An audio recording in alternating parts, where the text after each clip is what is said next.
Məlum olduğu kimi Almaniya prezidenti Frank-Walter Steinmeier və xanımı Elke Budenbender aprelin 2-sində Bakıda səfərdə olublar.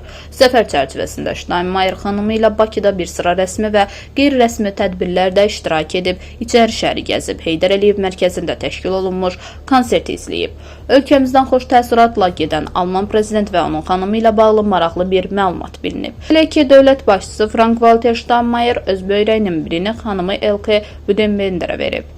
69 yaşlı prezidentlə 63 yaşlı birinci xanımın 1996-cı il təvəllüdlü Merit adlı bir qızı var. Steinmeier ailəsi ilə birlikdə Berlinin ən prestijli ərazilərindən biri olan Zehlendorfda yaşayır.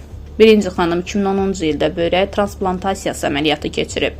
Donor onun əri olub.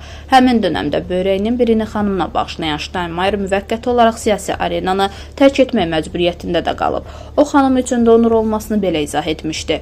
Alternatifin olmamasına və analizlərin nəticələrinə görə mən özüm böyrək donoru oldum. Siyasətçinin sözlərinə görə donor böyrəyini gözləməmək qərarına gəliblər, çünki həkimlərin fikrincə transplantasiya təcili lazım idi və bu proses gecikməməli idi. 2010-cu ilin oktyabrında Frank-Walter Steinmeier yenidən aktiv siyasi fəaliyyətə qayıdıb. Birinci xanım Elke Budenbender inzibati işlər üzrə hakimdir. O mümkün qədər şəxsi həyatını ictimaiyyətin diqqətindən kənarda saxlamağa çalışır. Maraqlıdır ki, Budenbender 1995-ci ildə Steinmeier ilə evləndikdən sonra soyadını dəyişməyib. Şəxsi həyatını nə qədər diqqətdən kənarda saxlamağa çalışsa da, 2010-cu ilin yayında Elke Budenbender istəmədən özünü ictimaiyyətin diqqət mərkəzində tapıb.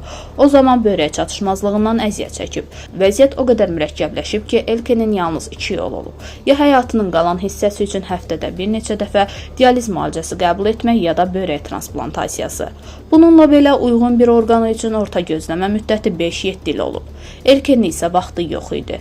Donor məsələsində əri onun köməyinə çatıb. Frank-Walter Steinmeierin bu addımı ona dərin ictimai hörmət qazandırıb. O, nə ilə məşğul olduğunu bilirdi. Artıq bir neçə 10 illiklərdir ki, o ölümündən sonra orqan donoru olmağa razılığını təsdiqləyən xüsusi kart daşıyır. Tələbəlik illərində Steinmeierin özü də oxşar vəziyyətlə üzləşib. Ağır infeksiyaya yoluxan gələcək siyasətçi görmə qabiliyyətini itirə bilərdi və yalnız riskli buynuz qıyşasının transplantasiyası sayəsində bundan xilas olması mümkün idi. O zaman onun gözünü əməliyyat ediblər. Qeyd edək ki, Steinmeier 19 mart 2017-ci ildə Almaniya prezidenti seçilib. Bundan öncə Almaniyanın Xarici İşlər Naziri 2005, 2009 və 2013-2017-ci illər vəzifəsində işləyib. 2007-2009-cu illərdə isə vitse-kansler olub. Steinmeier Sosial Demokrat Partiyasının üzvü və hüquq elmləri doktorudur.